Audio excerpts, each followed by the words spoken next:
It was so good. I mean, we could do it again. You want to do it? Yeah, usually I go in threes where I don't know why, but I know, all right. Well, let's just do one. Okay. It's recording. Okay, so I'll leave. Okay. All right, so take a full breath followed by 1 Om. Let's take an inhale. Exhale, let it go. Inhale for 1 Om.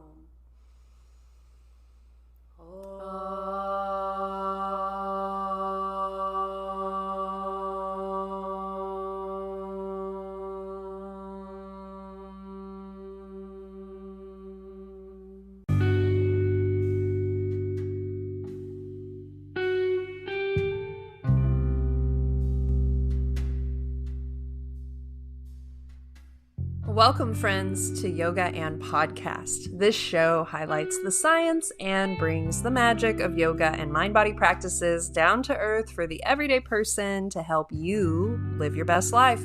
I'm your host, Ashley Weber, a yoga and embodiment teacher, also a forever student who is oh so curious about all things yoga and. On today's episode, we will explore yoga and diet culture with Anna Gingrich. Anna is a yoga teacher and a former nutrition coach, and she's here to shed some light on the subject of diet culture. What is it exactly? Why is it a problem that we may not even realize is happening? She will help guide the way in finding the answer to the age-old question, does yoga belong in diet culture? I am super excited to share with you this conversation. Let's sit back, relax, and enjoy the episode, y'all.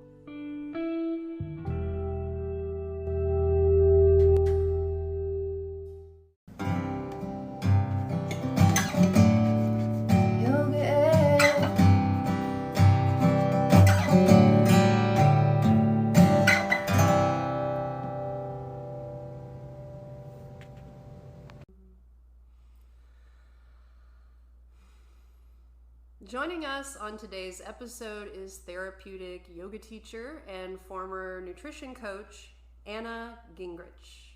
Hey Anna, how are you today? Hey, I am doing very well today. Thank you for asking. How are you? I'm doing good. Yay. Yay.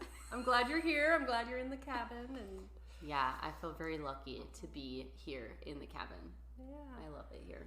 So let's get to know you a little more. How did you become a yoga teacher? Oh man. So I did my first 200-hour training in 2019. So this was like April of 2019.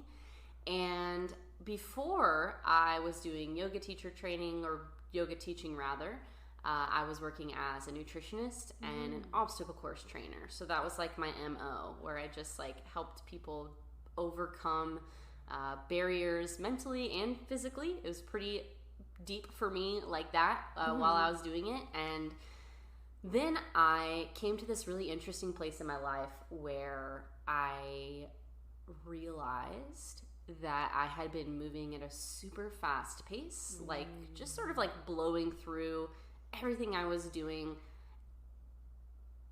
And it dawned on me that I didn't really know who I was or what I wanted out of my own life. When I was doing the nutrition coaching, I had so many days where I would just stare out the window. I would have back-to-back appointments for like 4 hours straight. Wow. And I would look out the window and I would just dream about being able to actually help people. It felt like what I was doing was just like this in and out, surface level, not really being able to connect with people in a meaningful way. Because where I was at the time, the gym, I was working in a gym. I was there for about 5 years, and I love that gym. And I love the people who are there.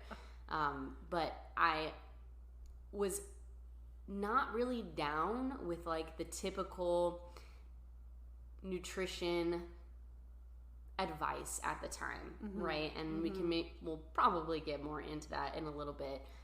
But I just dreamed about being able to help people in a really meaningful way. And so when I came to that realization, and there's like a lot of personal things involved in all that that we will not get into right now, unless you want to, that it just sort of opened up the door for me where I was like, okay, if I'm gonna do something different, I need to do something that feels like me, like something that feels connected. And I had done yoga in the past quite a bit, actually. So, and since I was a movement instructor, just in a different capacity, it felt like a pretty easy transition. Oh, cool.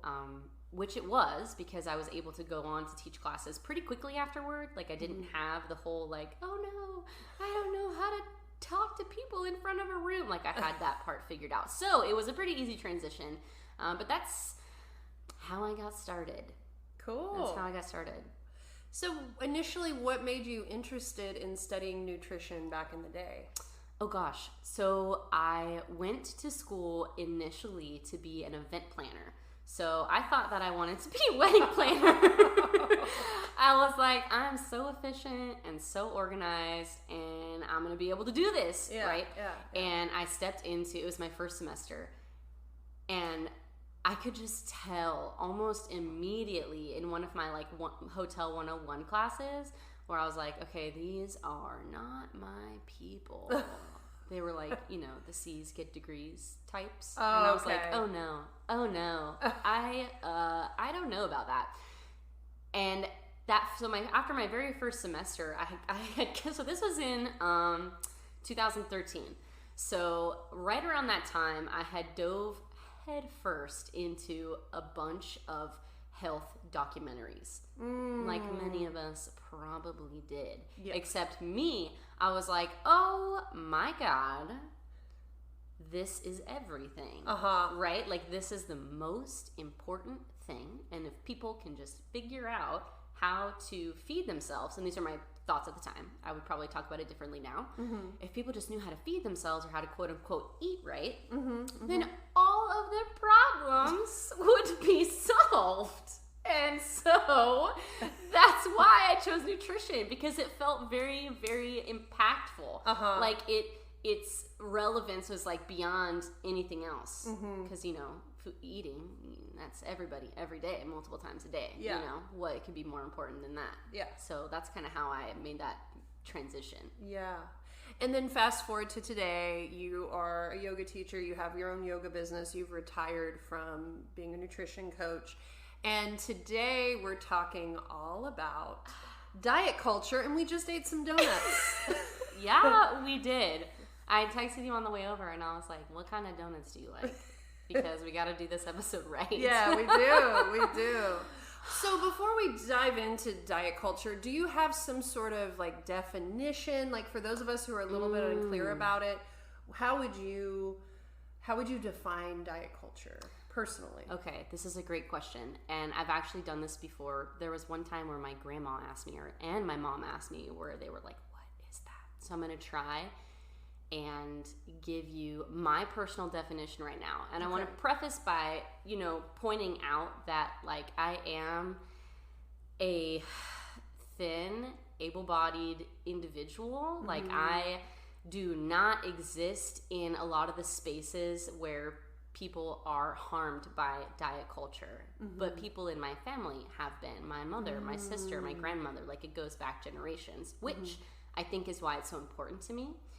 Because while I personally don't have a lot of firsthand experience, and I'll probably talk about the experience I do have later, I have just seen how it has affected some of the women, all the women almost, that I love the most. So diet culture, if we think about what we are talking about, this is so funny, we were just talking about culture like 10 minutes ago. Yeah.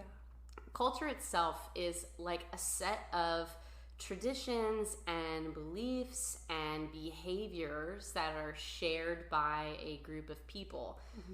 So diet culture is a set of thoughts and beliefs and behaviors that are oriented predominantly around acquiring and achieving thinness.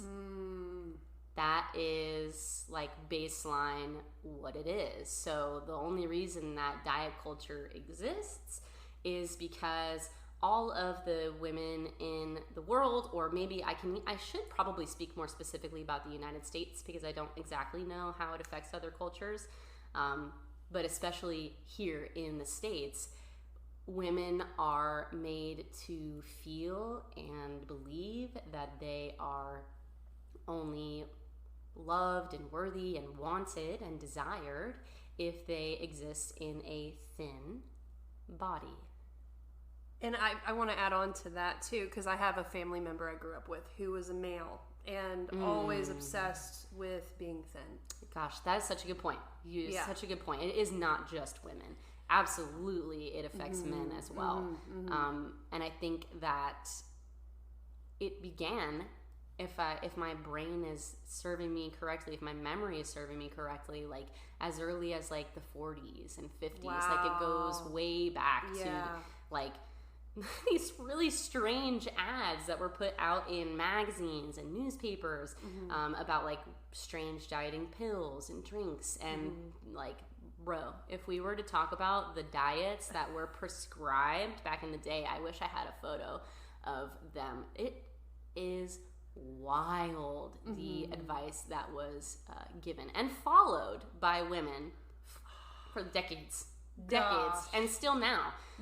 Because I have, I mean, like I mentioned, like my mom and my grandma. So my mom is in her mid 50s and my grandma is in her mid 70s.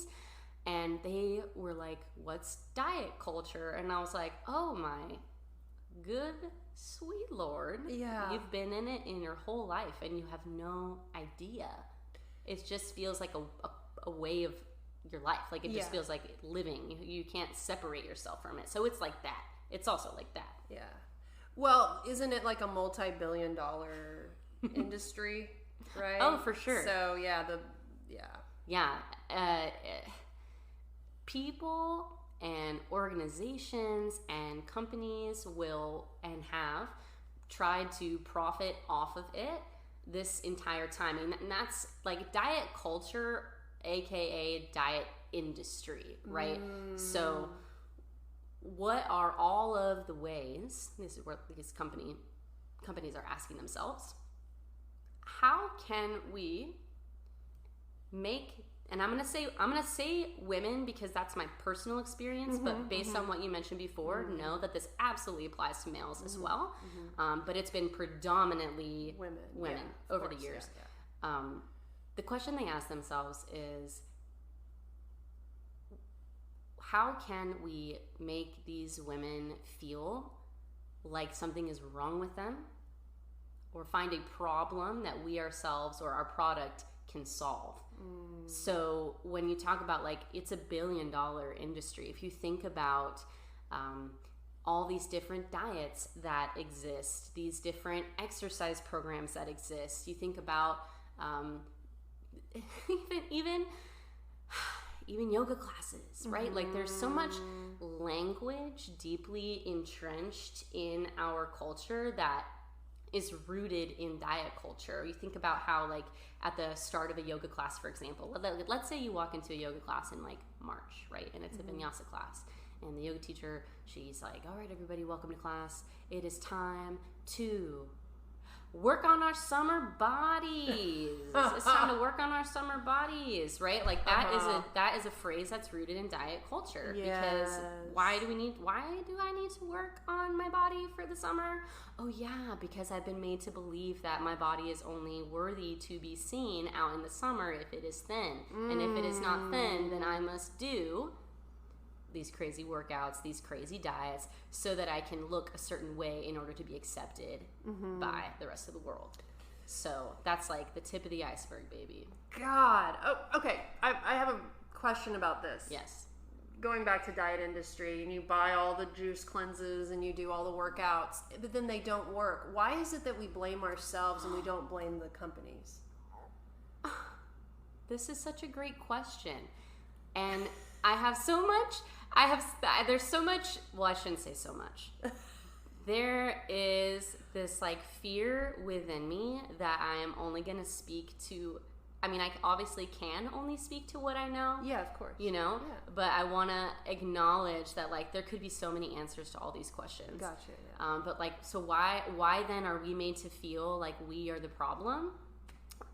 Because that's what we are told. Because that's what we're told.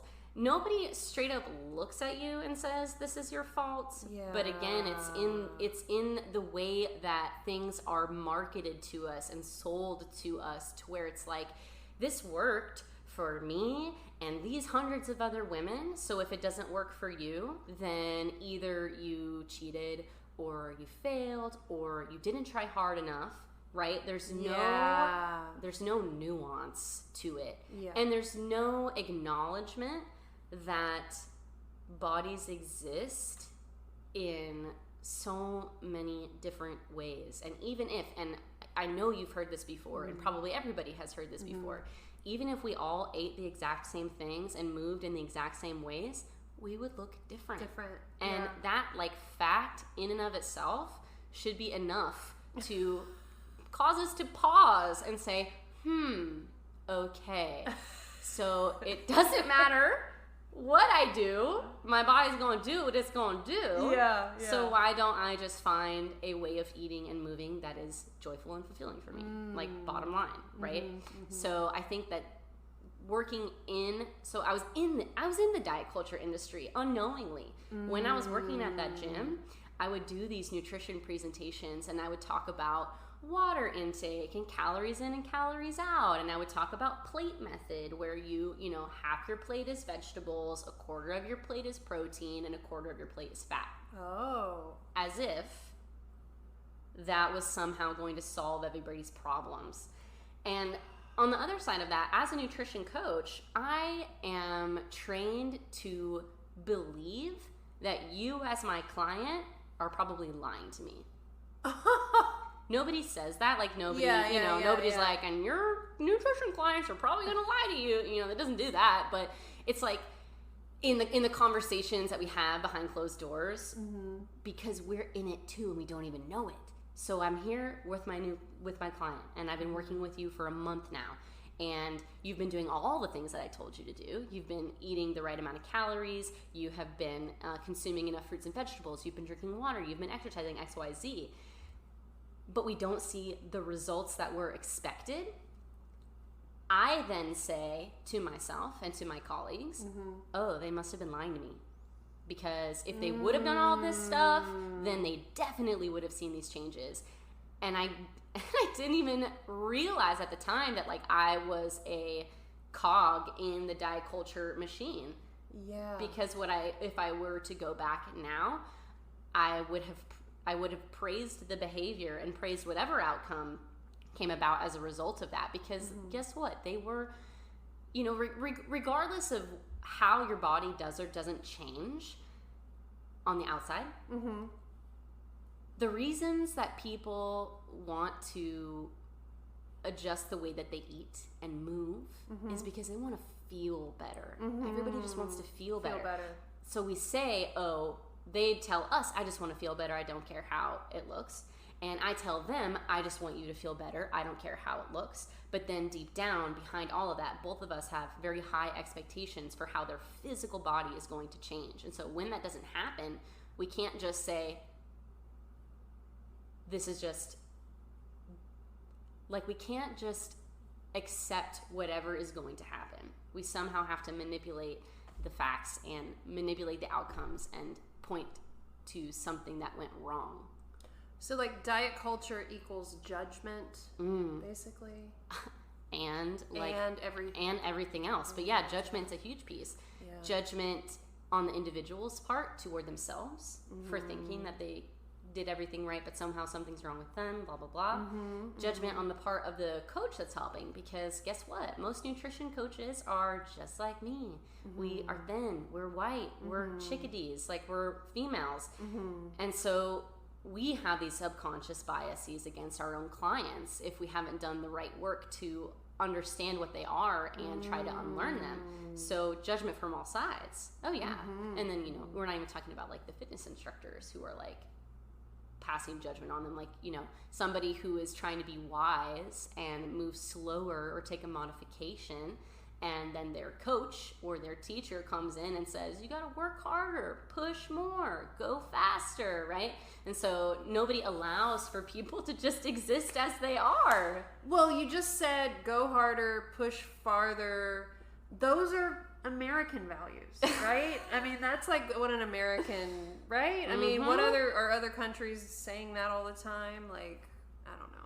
If they learned from us, if their us, teacher was American, they probably do have those phrases, and it did come from a good place, right? Like, we're trying to be encouraging, and we're trying to be supportive.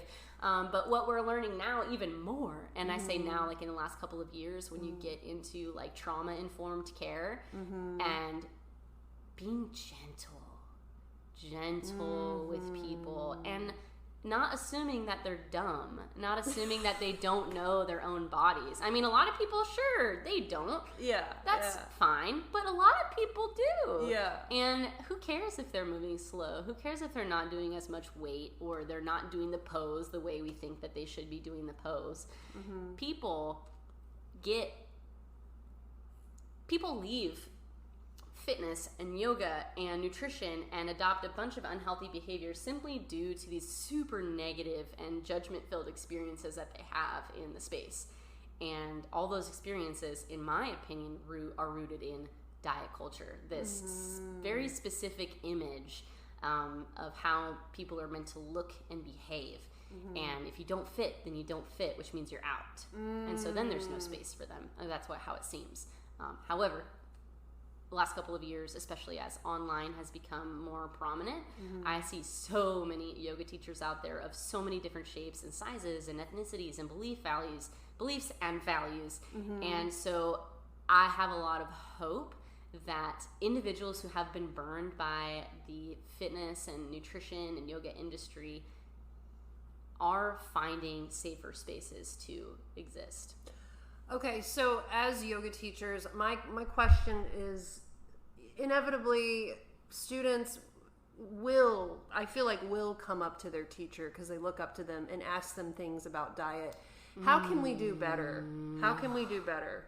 Oh my God. And answering that and honoring them, not judging them, not feeding into diet culture in that moment. You know, this answer has got a couple parts. Okay. So the first part is, if that is a priority for you as a teacher, then you must spend time with yourself and understanding what your relationship is with diet culture, first and foremost. Because even as the person that I am, like I mentioned to you at the very beginning, you know, I've technically never really been on a diet. That is not the case for most women in this country. Some women have never not been on a diet. You know what I mean?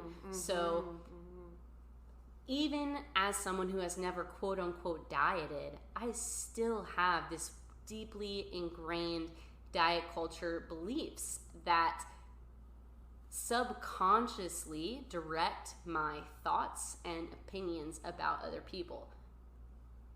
Much less now than then, because of the work that I have had to do to realize all of that. So I think step one is to get honest with yourself. Much like is the case with the patriarchy, with white supremacy here in the United States, like the faster we can realize that even if we don't think we are a part of it, we are. If owning we can, it. Right, like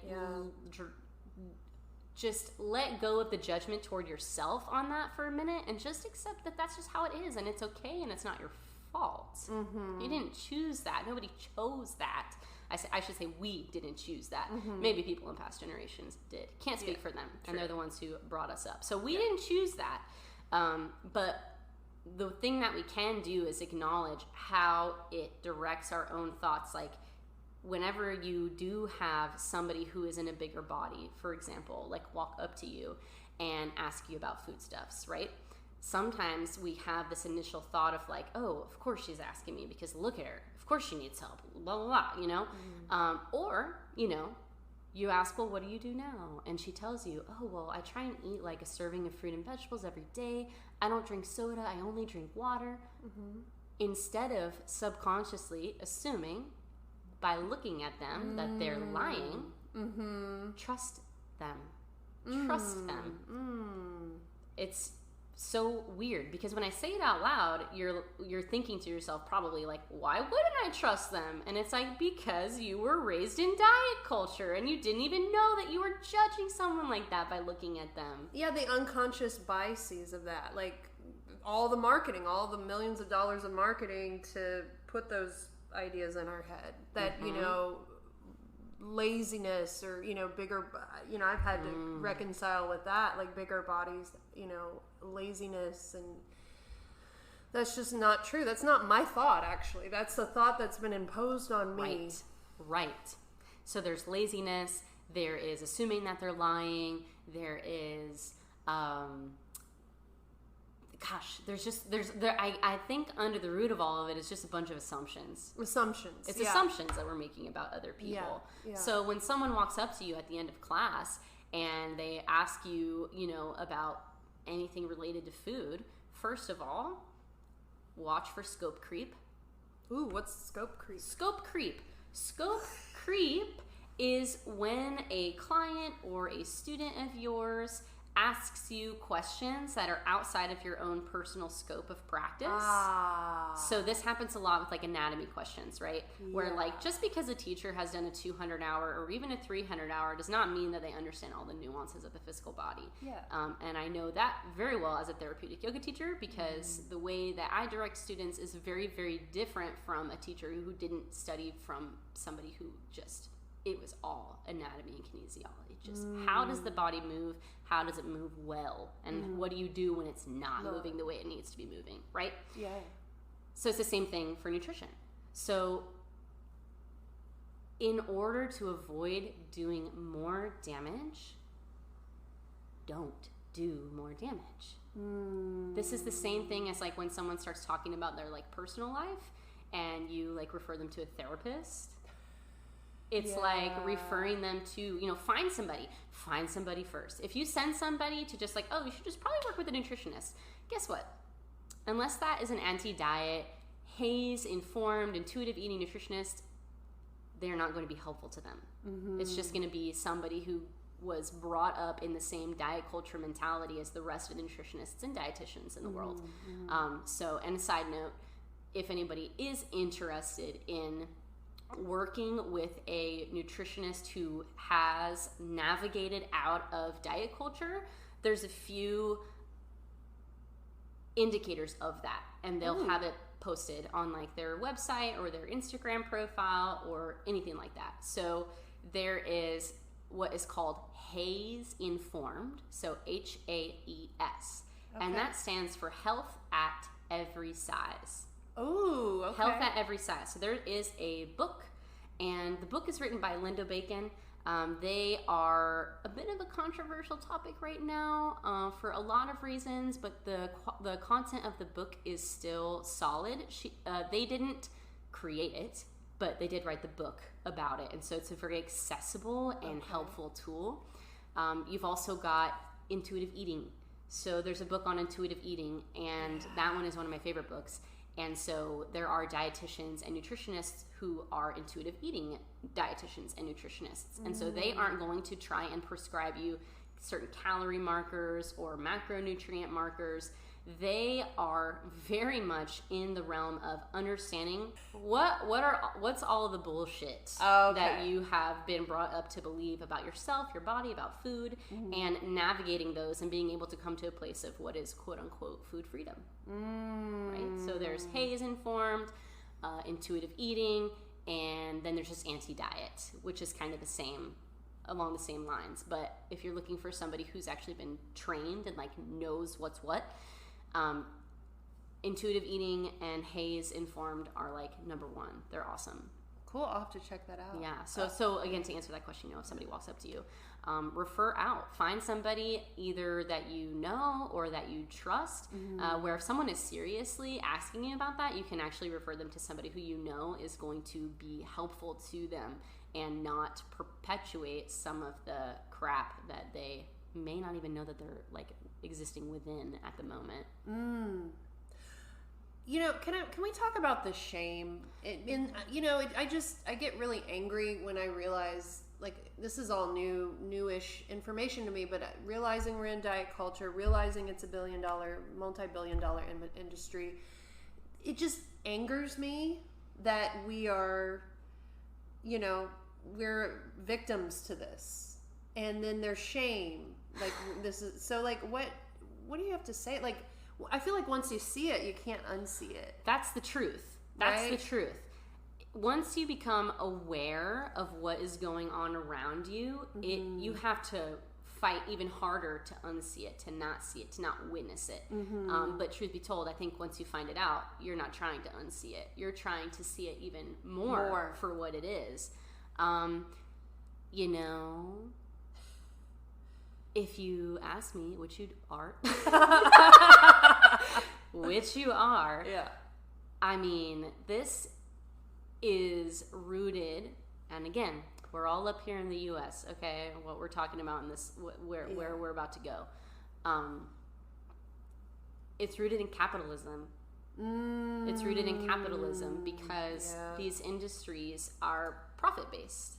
It's all profit-based. So who benefits from us being shamed? These corporations, these companies, based on whatever product or service they are trying to sell to you. The only reason that you are going to feel compelled to buy, and this is like marketing 101, what you're taught as a business owner or an entrepreneur, and I'm sure you know this as well, is we need to focus less on ourselves and focus more on our clients. And somebody who is living in integrity is going to take that and say, okay, what are the problems or issues that my clients are facing that I can help them solve? And that is very good. That is a good way to approach it. But these industries and these companies are like, what insecurities about these people can I exploit? It's exploitive, yeah. Yes, to make them feel so bad about themselves that they will do anything to fix the problem. So I personally think that if we were not in a capitalistic society, that these types of marketing tactics would be irrelevant. They just wouldn't matter. They wouldn't matter as much. But when profit is your bottom line, when that's the number one goal, and you don't have any integrity and you don't care about the people that you are serving, then shame is a great tactic. And it's very unfortunate because it has really harmed countless human beings. Yeah. Wow.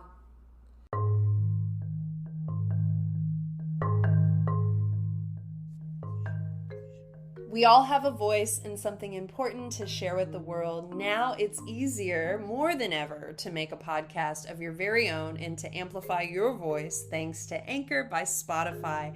I have been using this platform for going on 3 years now, and I can confidently say it is the easiest way to make a podcast with everything you need right at your fingertips.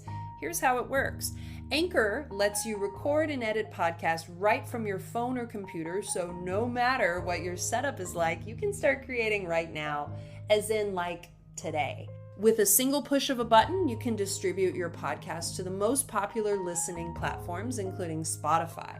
Anchor is also the only place you can publish video podcasts to Spotify. With Anchor, creators can earn money in a variety of ways, including ads and podcast subscriptions. And best of all, Anchor is totally free. Yes, you heard it correctly. Anchor is free. Download the Anchor app or go to anchor.fm to get started. I cannot wait to hear your podcast.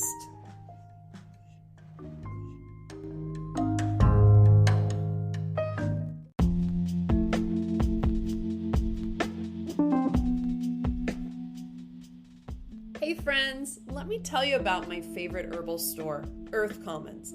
It's more than an herb shop. They also offer gifts, body care, massage, yoga therapy classes, and more. I highly recommend their mystery herb class. I have learned so much about herbs from this class. One of my favorite things to get at Earth Commons is their bulk medicinal herbs. I like to make it into a tea, and actually right now I'm drinking lemongrass and nettle tea, and it is so delicious. Their herbal tinctures are fantastic. I use them to help with easing tension anxiety, allergies, and even a sore throat. It's also the perfect place to find gifts for those who are challenging to shop for. They have candles, incense, natural makeup, teas, jewelry, pottery. You name it, they got it. For a limited time, Earth Commons is giving our listeners, that's you guys, 10% off your first order when you use the promo code YOGAAND at checkout. You can find them if you're in the Austin area at 813 Springdale Road, or visit them online at earth-commons.com. It's spelled EARTH-COMMONS.com. I'll link all their info in the show notes, so you're just one click away. And remember to use promo code YOGAAND to get 10% off your next order.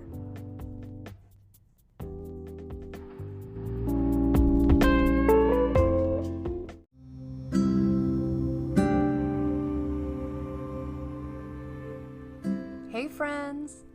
I just discovered my new favorite yoga accessory, Yoga Knees. This product really saved my knees.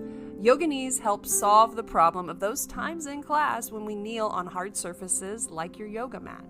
Now your knees can also be pain-free with Yoga Knees. They are super comfortable and made with durable material. Yoga Knees is a high-quality, built-to-last product. They are a woman-owned business manufactured by women and made in the USA. When you buy a pair of Yoga Knees, $1 of the proceeds goes towards St. Jude's Children's Research Hospital. Yoga Knees is giving you all 10% off your first order. Go to yogaknees.com, that's spelled YOGAKNEES.com, and use promo code YOGAAND at checkout. The link is in the show notes. 30-day money-back guarantee. Remember to use promo code YOGAAND to get 10% off.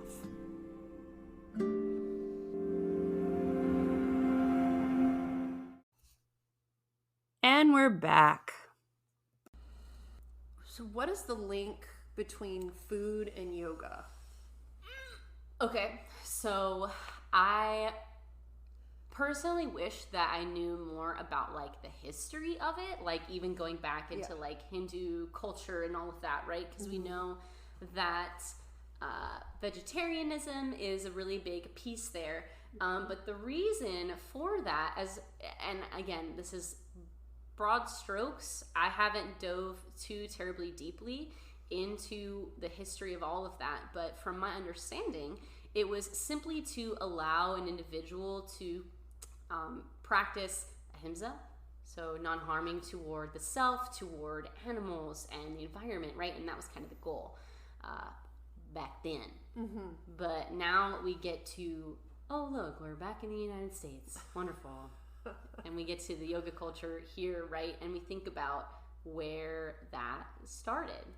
I shouldn't say where it started. I know that there was more traditional yoga practice in the United States, but let's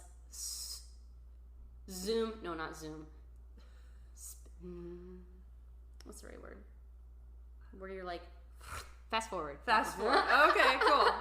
Fast forward to when yoga became very popular. It wasn't a spiritual practice that did that. It was a fitness practice that did that. True. Right? True. So once yoga got sort of thrown into the basket of fitness, where it was like, this is just another way for you to lose weight. Yeah. It's another way for you to burn calories. This is another way for you to become more flexible and more, all these other really strange things that are like associated with desirability as a female, So bendy, yes. Can you put your leg behind your head? Can you put your leg behind your head? Not right now, but give me like an hour. Oh my God. Well, the answer for me is no. The answer for me is no. Oh my God, that's hilarious. So once yoga kind of got lumped in with fitness, that's when I think the diet culture got attached to it. The green juice. Correct. Yeah. Right? Like cleanses and juices and then it was I'm vegan or I'm vegetarian. It wasn't for the environment or it wasn't for anything other than I need to eat quote unquote clean. Yeah. I need to eat clean so that I can be thinner and I can be more desirable. I can be more energetic in my classes, right? Or whatever. So it very much became more of a status symbol rather than a way of simply taking care of yourself, which I think is really sad. I think it's really sad. So, and we're not saying if you did those things that you're a bad person. We're just saying it just started to become this, it just started to build and create this, well, part of diet culture without any of us knowing. Because I did all that. I did the green juice. I did the yoga to burn calories. Like, but it just starts to happen. Yes, and that's the thing. And I like that you bring that up because, like, we're all a part of it until we realize that we're a part of it. You know, we all do these things until we realize it. Like, me being where I am now, doing what I'm doing now, and knowing that I perpetuated diet culture, judgment, and shame upon past clients of mine, that hurts me. It hurts me inside because all I have ever wanted to do is help people since I was teeny weeny. I was always that way. I just loved it. Cute kid. Oh, so cute. She was so cute. That little, and so it's important that you bring that up because you're right. Like, we're not having this conversation to shame anybody at all. No. Yeah. Right? Yeah. But this is like, you got to call a spade a spade. You have to say what's what. You have to bring it out into the light. Because some of you who are doing this right now, maybe the juice and the cleanses and the movements that you're doing are not for diet culture reasons. Yeah. True. Maybe they make you feel so good. And so you should do them. Yeah. The issue is, why? Yeah. Why am I doing this? Why am I drinking these things, eating this way, moving this way? Is it coming from a place of, I'm not good enough, I'm not doing enough, the way that I am isn't acceptable? Or is it coming from a place of, I know who I am, I know what works well for me, and I know what doesn't work well for me. Those are very different. So when we talk about all of these behaviors, they are only problematic within the container of diet culture. Yeah, because wasn't ketosis diet for people with epilepsy or something? Exactly. Oh my freaking God, dude. Right. This blows my mind. Yes, keto diet was designed for individuals with epilepsy because the brain was able to function better using fat as its predominant form of fuel as opposed to carbohydrates. And someone in the diet industry was like, hey, we could sell that to people. We can make a lot of money. And they did, and they do, and they do. Yeah. So, yeah, it's good Lord. So the family member who I grew up with, who was always overweight, sweared by the ketosis diet. But the moment he went off of it, he would gain everything back. But it was like, it's just, this person was a victim of diet culture because he was just obsessed, and it consumed his life, and he was still miserable because he had to keep up. It's that hamster wheel, that you see people get in, and you're just like, you'd be so much happier if you. Yeah. You bring up a really good point too, with like, if something is not sustainable for you, then perhaps it's not the thing. So whenever I transitioned from doing nutrition coaching to yoga, so I did my 200 hour, then I did my 300 hour, and then I did like 2 separate yoga therapy mentorships with my teacher. Like, I was just obsessed with it. Am obsessed with it. Still am. Can't lie to you. I created a program. It was like a 12-week program, and I called it the Confident Wellness Blueprint. Oh. And my goal with that program was to combine yoga and nutrition. And after I did it, I still didn't feel that good about it. And so I didn't run it again. I ran it one time, and it was wonderful. I'm not going to discount my efforts and my knowledge at the time. But what was really interesting was that I saw still pieces of diet culture riddled throughout it. And when I go back and look at it now, I'm like, gosh dang it, dude. I thought that I figured that out. Like, I thought I worked through that. Yeah. So that's one of the main reasons that I don't do nutrition coaching anymore is because I don't feel as though my passion is actually in food anymore. Why? Why don't I feel that way? Because I don't give a crap about what I eat. Yeah. Not, I don't care what I eat, so I'm going to eat whatever. I'm not counting. I'm not measuring. I have gotten to a place now through all the work that I have done where I can say, I want to pull out what I came here with today. I brought a box of donuts, and then in my lunchbox, I've got a pineapple and then this like carrot, radish, cucumber hummus salad that I make. It's so good. It's really simple too. I post about it a lot on my Instagram because I post snacks all the time on there. Yeah. But it's like, for me, I am so much more interested in enjoying my life than I am about worrying how my body looks. I mean, now I used to have like a 6-pack for like years. I had a 6-pack, and it was like this whole, thing where like at the gym, if I'm going to be the nutrition coach, I have to look a certain way. Oh, wow. I have to also work out a certain way, and that's a whole other thing, another reason why I had to leave the gym. But it has been a journey, and for probably so many of us during these last couple of years with the pandemic, of saying, okay, my body is about to change. It's already changing right now. The question I have to ask myself is, am I okay with what happens next? If I gain 20 pounds, 50 pounds, if my lung capacity, my cardiovascular endurance changes because I got COVID and it's still hard for me to breathe, am I okay with that? Because deep down, this is about your relationship with yourself. Wow. It's about your relationship with yourself. And what we are inadvertently telling ourselves when we subscribe to diet culture is we are telling ourselves, you are not good enough, you are not wanted, you are not beautiful, you are not desirable. That's a really big one, unfortunately. That desirability factor, thinking other people have to find us attractive. Listen, friend, do you like what you see? Can you get behind that, this one human body that you have in this lifetime? Can you love it no matter what? Yeah. Can you show up for it no matter what? And that's what drives my behavior now, is how is this going to make me feel? Is this what I really want? When it comes to a donut, the answer is always yes. Yeah, same. It's always yes.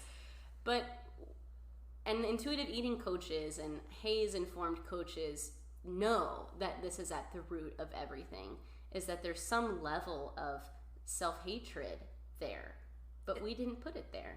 Diet culture did. And maybe the need for control, because if you're counting all that stuff. I mean, of course. I mean, well, when you innately believe that you are bad and that something is wrong with you, many people will do anything. They'll do anything to fit into whatever they are made to believe is acceptable.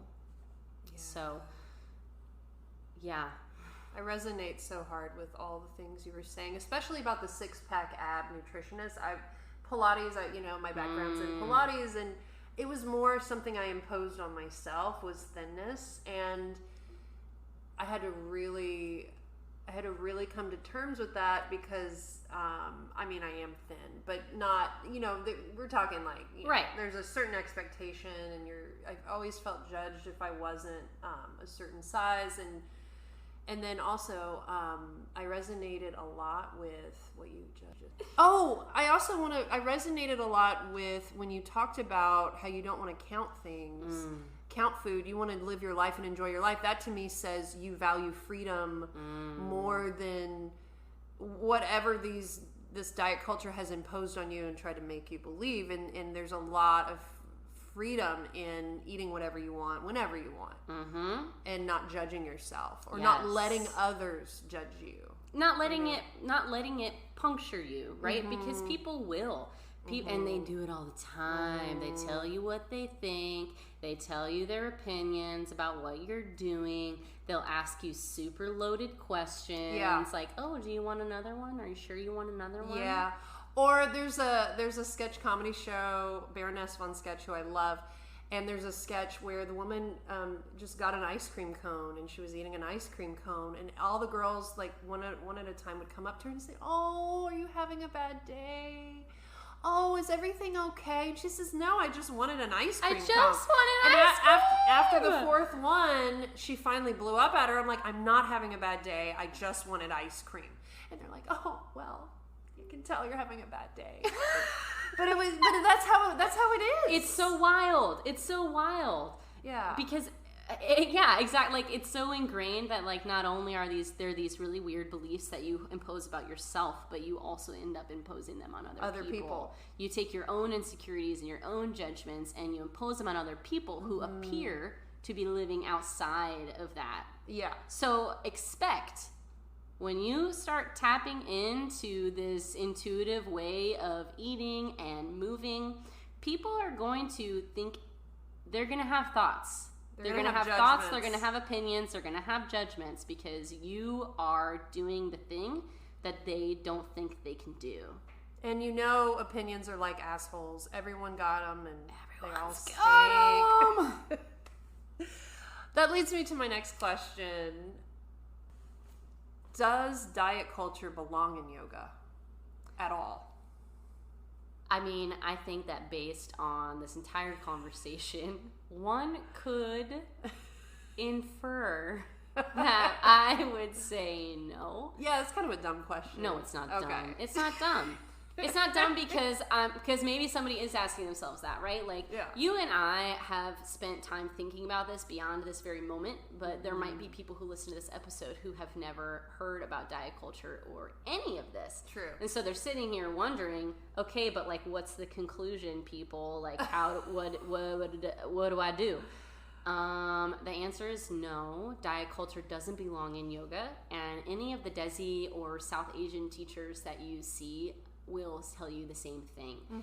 They have a huge problem with how we have imposed our own Western values on this practice that is ancient, this practice that was designed to be much beyond the physical body, much beyond the Annamaya Kosha, designed to be a spiritual and religious almost way of being. I'm a little bit hesitant to maybe use the word religious, but spiritual. Yeah. Absolutely. Yeah. So for anybody who is feeling like diet culture is sort of wrapped around them, like they're surrounded by it at every turn, there are all sorts of things that you can do. There's all sorts of things that you can do for yourself. First of all, Instagram just released a new feature. So we're in July of 2022 right now, and they just released a new feature. And by the way, this is something that people were asking for years ago, and it is finally available, where you can turn off weight loss ads. Oh, I did not know this. Yes, you can turn off weight loss ads on your Instagram. So if, when you're using social media, you feel like it's just bombarding you via ads, you can go into your settings and adjust them so you no longer get ads that are associated with weight loss, aka diet culture. You can also find creators who support this mission, and there are so many. Can we put some in the show notes? I would love to put some in the show notes. I'm not going to say them out loud now because all their handles are like they're not actually that random, but like I'm going to mess them up. So I'm going to send them to you so that you can put them in the show notes. But just really wonderful creators that I have personally filled my entire Instagram feed with, so that when I hop on, I don't have to deal with the bullshit. I don't have to sift through and say, ooh, yikes, that's embarrassing. That's diet culture. But like, I don't even have to surround myself with it. So I think that is a tactic that many of us don't even think about. But it's like, you're in charge of your own feed. You can curate it however you want. So if when you're on it, it makes you feel like shit, what? Or subconsciously you feel bad and you don't know why you feel bad. And you don't know why you feel bad. Right. anytime you see a post, and now Instagram does this thing where it shares posts that from people that you aren't even following. Oh yeah. Right? They're not sponsored, but they will be on your actual feed. Not your stories, but your feed. And you can click the little 3 dots in the right-hand corner and say, I don't want to see this anymore or anything like it. So, be an active participant in the places that you're consuming that media, so that you aren't bombarded unknowingly. Because and we've mentioned this many, many times during this conversation, is that it's insidious. It's deeply embedded. And we are part of this movement right now. You, Ashley, me, everybody that's listening to this, and all the creators that I'm going to share it with you, like, we're a part of dismantling diet culture just by talking about its freaking existence. Just by talking about its existence. Now, every time you go out, anytime you hear someone say something, like, you're going to catch it. And we don't have to vilify these individuals, or call them out or point them out and shame them. No. I'm in charge of me, you're in charge of you, and that's the point. As we live by example, we start to understand how diet culture has affected us in our lives, and do the work that we personally need to do so that we don't perpetuate it beyond this generation. And this is like, we're big topics in the world right now, or I think in spiritual circles and healing circles, is like putting an end to generational trauma, right? Where we actually have the space and the time, as crazy as it sounds, to realize all these patterned behaviors that were imposed upon us by our mothers and fathers who didn't have the time or space to reflect on themselves or how they were behaving in the world. Like, we're doing that now.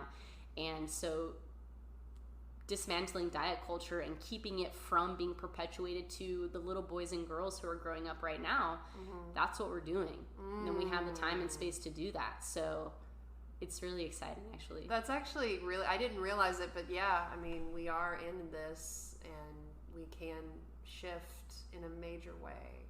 And, I'm thinking of, like, from just the very simple thing, like, when I eat that whole box of cookies, and I'll kind of, like, say, oh, man, why'd you do that, Ashley? I think just on a personal level, I've just been shifting that, like, oh, you know what? Today sucked, and you're not going to do that every day. Like, having a little more acceptance when you do the human thing of, like, eating. My thing is I'll eat a little too much, and I'm like, why did I do that? And I'll try to shame myself, but understanding that I can change that internal, thing a little bit. Yeah, the dialogue. The beliefs that you, maybe not the beliefs, but like the stories that you tell yourself about that, right? Yes. Because if you eat the whole box of cookies, you could respond in a number of different ways, but for the sake of this, let's say 2. The diet culture way is like, oh my gosh, you are a failure, and you better not eat any more today. Yeah. Because your calories are done. You are done for the day. Yeah. Right? Like, that's just shame, blame, and what's the right word? The opposite of abundance. Scarcity. Right? Huge scarcity mindset there. Think, really? Do I only have a certain number of calories every day? I don't think so. I don't think so. As opposed to, I just ate a whole box of cookies. I wonder why that happened. Yeah. I wonder curiosity. Exactly. Meeting yourself with curiosity, because maybe you ate all those cookies because it's 4:00 in the afternoon and you haven't eaten shit today. Yeah. Right? Yeah. The human body is so smart, so intuitive, and it is going to get its needs met. And guess what? If you haven't had any calories today, you know what is going to help meet that demand, that calorie demand that you have built up for the whole day? A box of cookies. That'll do it. That'll do it. I love it. Right? And then, by the way, because you're not probably going to feel that good afterward, it's just the fact of the matter, you eat a whole box of cookies, you might feel a little shitty. Yeah. What is that going to offer you for the future? Oh, if I don't want to feel that again, if I don't want to feel that way again, let me tomorrow make sure that I eat breakfast. Or let me make sure that I eat lunch. Or let me make sure that I have a snack so that I don't get so stinking hungry that I feel like my only option is to eat a box of cookies before I have time to sit and think. So have an inquiry around it. Curiosity and inquiry, and then learn from that. Exactly. And by the way, it's going to happen again. Yeah. Oh, yeah. By the way, you will do that again. You will do that again because you're human, and there is no like lesson that you learn one time and it sticks. Some of them, yes, but food ones, no. This is an all day, every day for the rest of your life experience. So the more that you can make light of it and trust that like your body is not a machine, and that is something that in diet culture that's we are made to believe. It's like calories in and calories out, and if you're exercising this amount, then you have to eat and we are completely oversimplifying everything that goes on in here, and I'm referring to my physical body right now. Like we don't even understand it all yet. There's so much we don't understand, and so it's almost laughable. It's almost I do giggle sometimes. Actually, sometimes when I see like a TikTok or an Instagram and they like say, "This is the answer to all of your problems. It's the one thing that nobody ever told you, and it'll fix everything." I'm like, dude, they still make stuff like this. That's hilarious. Snake oil. That's hilarious. We don't know how things work and how energy is utilized, and how our body can take certain nutrients and change them into other ones that we need. There's so much to that. So even with a degree in nutrition, my Bachelor of Science in Nutrition Science, we don't know everything. And so it's really silly for anyone to presume that they do. It's really silly to presume that they do. So that's a red flag when you're on Instagram or on the internet and you see them having the answers. Like, yes, the one size fits all, or eat for your body type. Like, bro, come on now. Are you joking? There's so many things, and so like it doesn't matter what shows up on your feed. However, I do find that like whatever you talk about when you're not on your phone somehow manifests itself whenever you do open your phone. So that's interesting too. If when you see your ads, you're like, I was just talking about that. Interesting. How do I feel about that? Like what you just mentioned, this art of curiosity. That is how you get started here.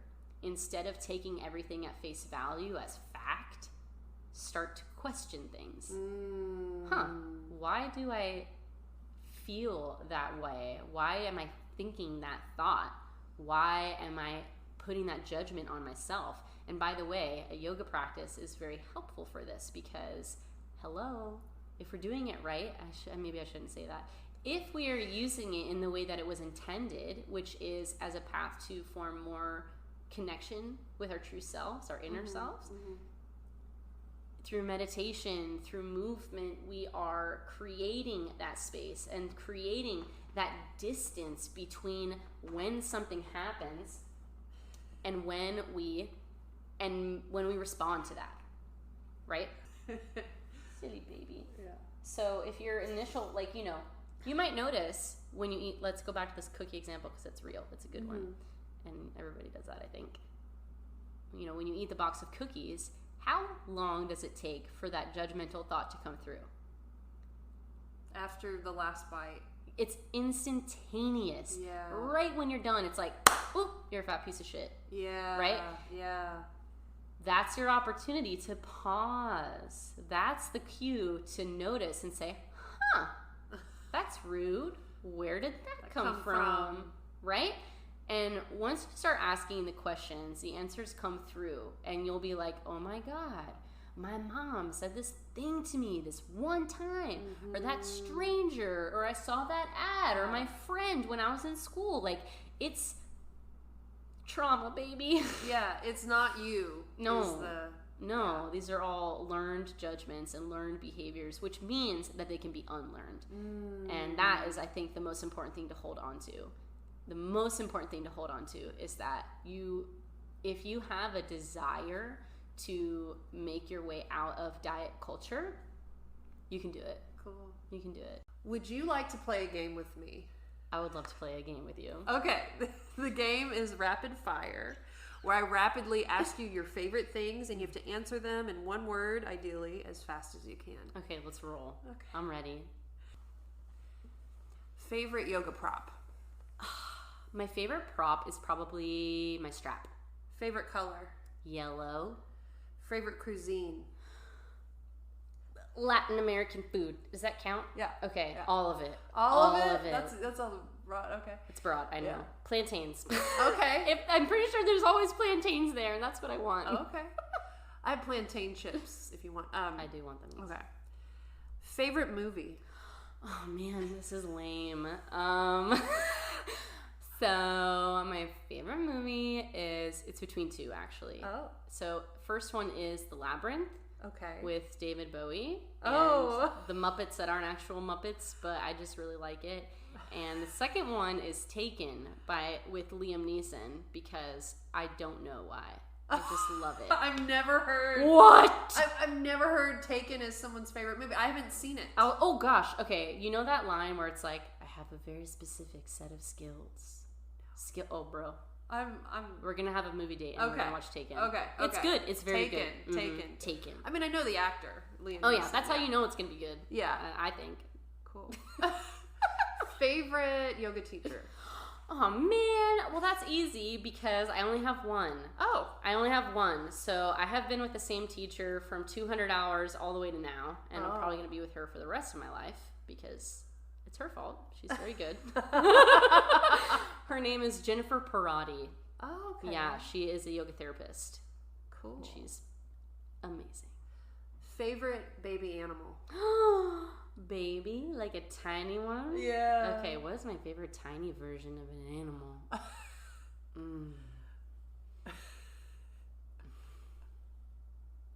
Good Lord, that is actually a very hard question. It is, isn't it? You know what's really cute? This is gonna sound lame. Kittens are cute. Kittens are so. We're cat cute. moms. We are. We both have 2 cats. So I'm just gonna speak to what I know. Okay. Any other baby animals? I've probably never actually seen them. But I like baby cats. Baby kitties, yeah. Kitties. And then Bentley comes over. He's like, "Did someone say baby?" Yes, we were talking about you. It's all about that. Okay. Favorite restaurant? It could be anywhere in the world. Ooh. I think to answer this question, I have to ask myself, is there anywhere that I would eat, like I would say yes to no matter what, right? Oh, yeah. Which is probably, oh my God, this is not supposed to be that hard. You know what the problem is my partner's a chef. So he has taken me to so many places that I'm like, I've had just banging food, whatever. Okay, keep it simple. You know what? I'm gonna say Lucille's Barbecue. Oh. So this is a barbecue joint that it's in Las Vegas. Okay. And I like it because they have really good fried okra, which is like my favorite food ever. Ooh. That's right. We just touched our tummies. It's yeah. because fried okra is a treat. It's so freaking good. I have family from Mississippi, and it's all about fried okra. Oh my God, yes, yeah, dude. and like fried cornbread. For life. Everything's fried. Yeah, like, so a barbecue joint, like, not only do you get, like, the delicious meats and all the cool different barbecue sauces, but, like, the sides. The sides are so good. And Lucille's Barbecue has got really good sides. What a weird plug that I didn't expect. We'll link Lucille's from Las Vegas in the show notes. Okay, last question. Favorite yoga pose? Ooh. What's my favorite pose? So what's one that, like, I'll do forever and ever for the rest of my life that I love? Shavasana? No, I mean, I feel like that's everybody's. To be truthful, probably Agni-Stambhasana. I don't know that one. Double pigeon. Oh, yes. Yes, I am not, like, a whiz at double pigeon. Like, I'm not one of those people that's like, oh my God, it just, like, opens my hips and it just feels so good and I can just rest here. No. Double pigeon was the pose that taught me so much about myself. Oh. And when I do it, it keeps doing that. Oh. it keeps doing that. And there's a humbling vibe to yes. this pose. Oh okay. my God. Yeah. There was one time when I was doing, actually, this is probably why. There was one day, because when I first started doing pigeon, my knee, my top knee was like a mile high, bro. Like I could not chill. And one day during my Mysore practice with my teacher, I did 100 breaths with each side. And by the end of 100 breaths, my leg went all the way down. Oh my God. And it just did a lot. I have a lot that, oh my God. So double Agni Stambhasana or double pigeon, because I've just spent a lot of time with it, and it brings me a lot of peace by the end. But it also helps my hips because I got weird hip stuff, and so it just feels good also. But I'm not like a weird person who can just like lay down in it and fall asleep. It's not like that. It's not like that, but it does feel good when it's done. So cool. Well, thank you for playing the game. I love games, so thank you too. Well, where can we find you online, Anna, and out in the world? Out in the world. Okay, so I don't have a website right now. I don't want one or need one or don't feel that it's super relevant for me at this time. But I do have an Instagram, and that's where I connect with people most. So my business is called Liberated Wellness. So it's at liberated.wellness. And you'll see Anna, therapeutic yoga teacher, and that's where you can find me. And I have a link in my bio there. So my private business, I work predominantly one-on-one with people. So like I mentioned, I don't do nutrition coaching anymore, but that is the work that started me and got me to where I am now. So it is a lot of the heart and logic that I try to also apply when I'm working one-on-one with clients in their bodies, because the same things come about, the same judgments and things come through in that way. So yeah. And you're a therapeutic yoga teacher, so what kind of clients do you work with mostly? So I work with anybody who doesn't get what they need from a group setting. Okay. To like at the bare minimum, right? So nobody has to have anything quote unquote wrong with them in order for me to take them on as a client. But I work with anybody who doesn't really get what they need from a group class, and that could be for a variety of reasons, or individuals who have very specific physical ailments and things going on. So people who have injuries or have gone through surgeries or trying to prevent injuries and surgeries, right? A therapeutic practice is one-on-one, so it's much more focused on the individual and what they're coming into the space with, what their specific needs are, and we build a program around that, and it just fulfills that deep need that I always had to really make an impact in people's lives and help them in a meaningful way. Because what I know now is that and maybe I'll have a new realization like 5 years from now, but from what I understand now, I think that how a person feels in their physical body is actually one of the most important things. It's not as important what you're putting in there, although it is important, but it's not the most important. But someone being able to just exist comfortably and move easily, that's like baseline. So that's what I try and do. Well, thank you so much for being on the show. Dude. I loved having you. I love this conversation, and I hope to have you back soon. Thank you so much for having me. So much fun.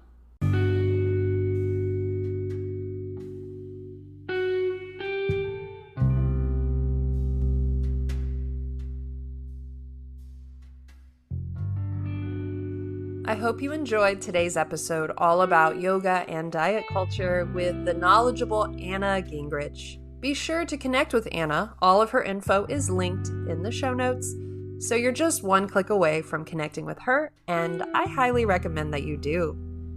Let us know how you like this episode.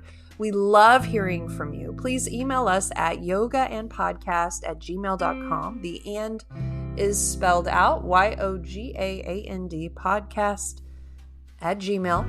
Also, follow us on Instagram at Yoga and Podcast. If you like this episode, we would really appreciate it if you could rate and review the show. It's what helps us reach new listeners. And while you're at it, please rate and review all the other podcasts you like too. This small act is really helpful for podcasters, and it's an easy way to show your support. And it also takes like a minute to do. In addition, I have podcast stickers lying around, and if you want to email us and let us know you reviewed the show, I'll pop some in the mail for you as a thank you. Until next time, thank you for listening.